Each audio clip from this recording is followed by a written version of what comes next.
In this video, you will learn how to measure the three dimensions of space, which are length, area, and volume. Imagine that you are building a house, and you want to carpet the floor of a bedroom. What are the dimensions that you need to know before you go to the carpet retailer? Well, we would first want to know the length of the room, and in this case, the room is 12 feet in length. But if we go to the retailer and say we want a carpet 12 feet long, he or she is probably going to respond, "How wide?" This is because the carpet will cover an area of space, and area is a measure of two-dimensional space, length and width. So we return to the bedroom and measure its width. The retailer will then multiply the length and the width to get the square feet of the room. When we do the math, we find that the room has a floor area of 120 square feet. Now imagine that you have a piece of construction paper that is a perfect square, and its sides are all 1 foot long. This piece of construction paper would have an area of 1 square foot. If you want to cover an area of 120 square feet, you will need 120 pieces of construction paper, each having an area of 1 square foot, in order to cover the entire floor. So we tell the retailer that we need a section of carpet that is 12 feet long and 10 feet wide. The price of the carpet is $1 per square foot. That means that the total price will be $120 plus tax. So to carpet the floor of a room, we need to know the area of the floor. And the area is a measurement of two-dimensional space, length times width. Length being one dimension and width being the other. Now let's talk about heating the room. We know the area of the floor. It's 120 square feet.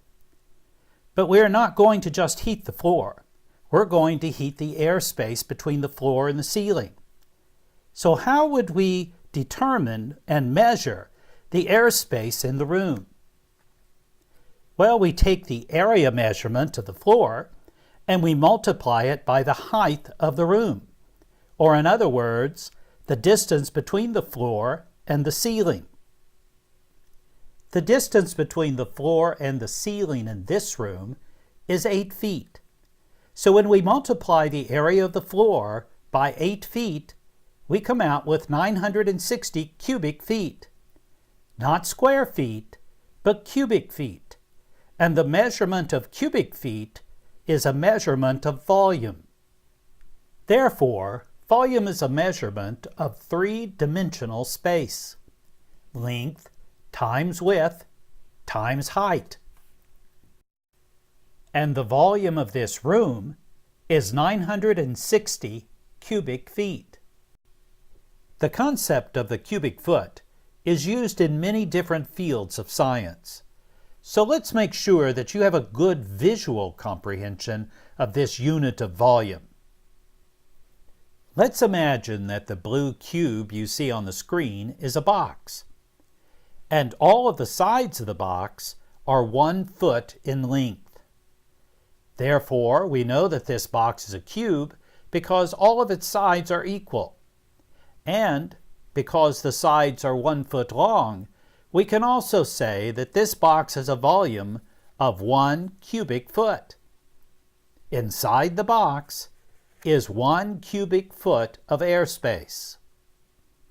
Question: How many of these blue boxes could we store in this bedroom? The answer, of course, is 960 boxes.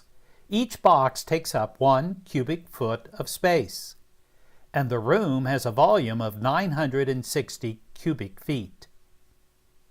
So now we know how to measure the 3 dimensions of space in this room.